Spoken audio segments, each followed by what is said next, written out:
قرآن د الله کتاب دی، د انسانانو د لارښوونې لپاره یې رالیږلی. واضح او آسان کتاب د خپل مخاطب د فهم مستوا ته رانازل شوی. لومړی حامل یې هغه پیغمبر دی چې لیک لوست یې نه و کړی او په هغه قوم کې مبعوث شوی و چې په لیک لوست نه پوهېدل. همدا امي قوم په دې قرآن پوه شو، په دې یې ایمان راوړ، دا یې ځان ته لارښود کړ.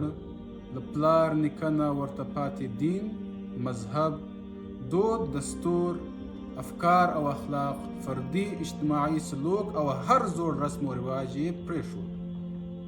خپل هر څه یې د قرآن په قالب کې واچول او ته هر هغه څه یې لرې وغورځول چې د قرآن نه یې مخالف موندل.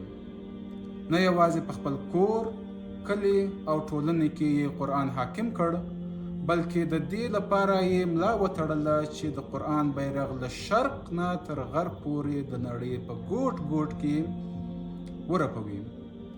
د نړۍ له سترو ځواکونو سره ډغرې ووهي، انسان د بندګۍ نه وژغوري، غلامان او مظلومان آزاد کړي، د هر ظلم خواته ودرېږي او د هر ظالم مقابله وکړي، د ظلم ټغر ټول او په ټولې نړۍ کې عدالت قایم کړي.